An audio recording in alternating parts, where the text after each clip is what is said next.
this guy comments on a blog that he had a CD for many years, and all it said on it was Ezra.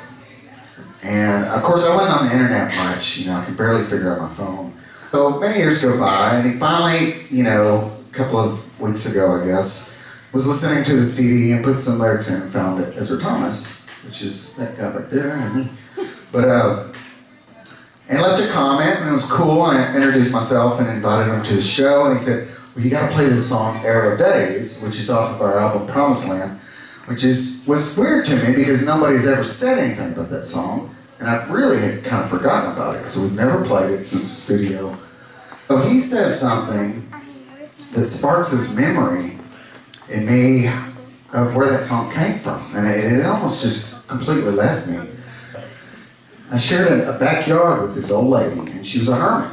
And when we went to her house, I think I went over there maybe once or twice to talk about her backyard or something, and she never opened the door. She would just peek through the hole, and she's a real old lady. The manager came over to me one day and said, I tried to collect rent, and she wouldn't open the door, so I broke in. And we found her trapped between the bed and the nightstand. And she'd been there for 3 days, and we got her to the hospital. And I realized for those 3 days, I put up a hammock, and I was swinging right under her window for 3 days while she was trapped, there. And it was just it was a horrible feeling, and it kind of devastated me that I had not known what was going on. So me and my wife decided, just to take care of her, and we did, and we would stay over there nights and everything.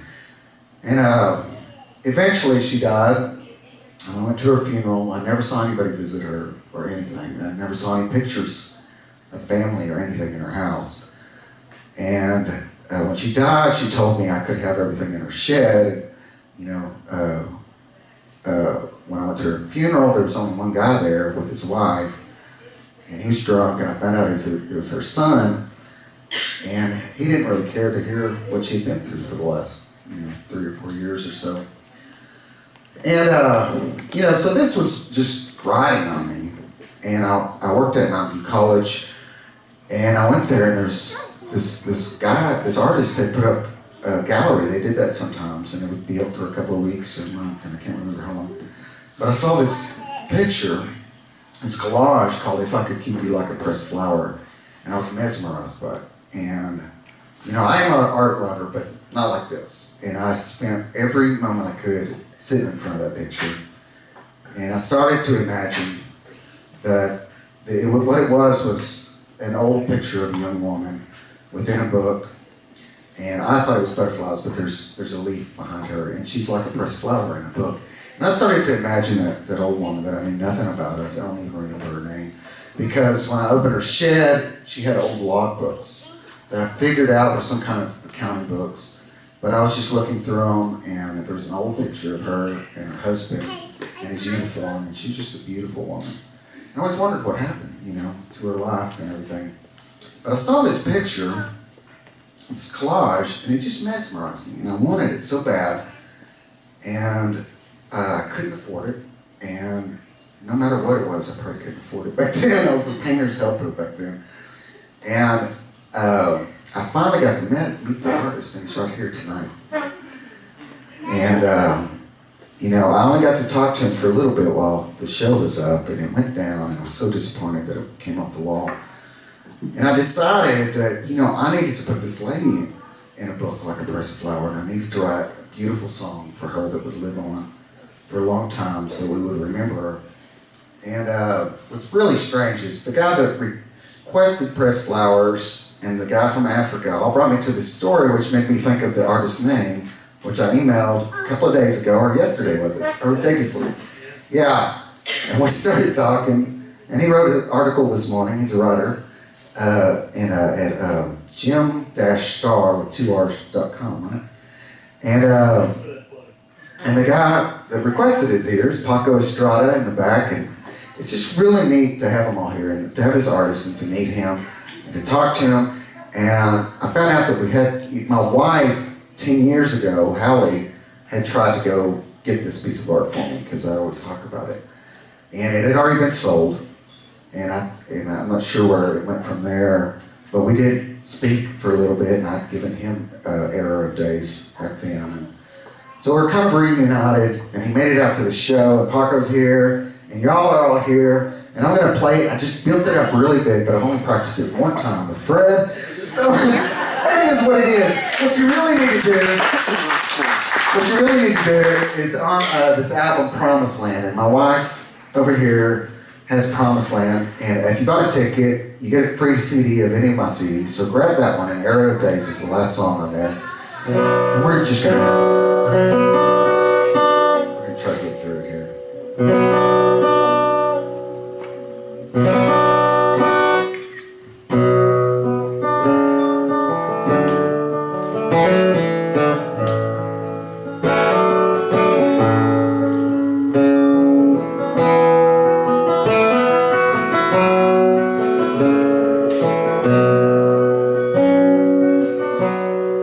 If I could keep you here like a pressed flower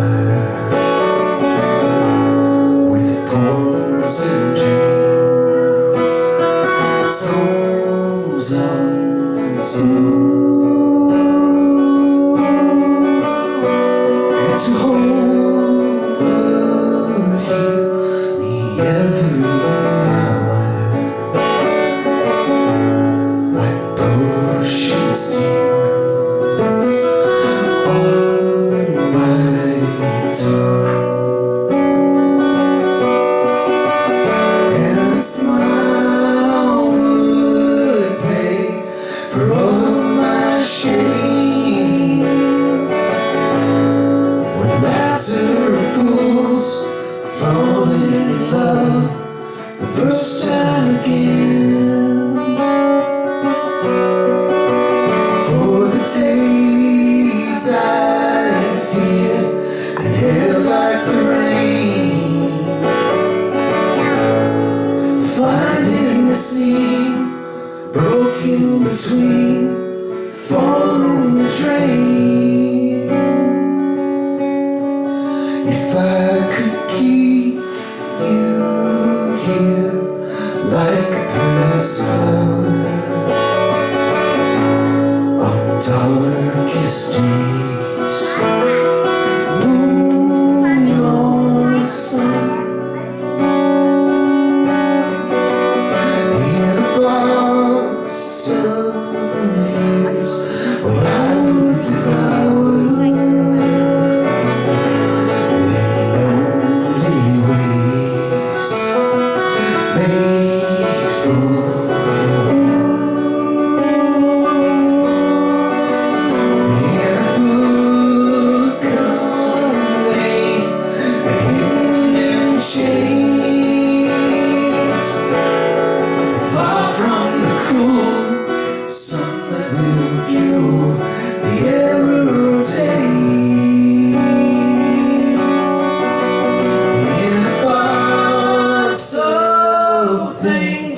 broken and straight. Well, there you would go between the fold, never to fade.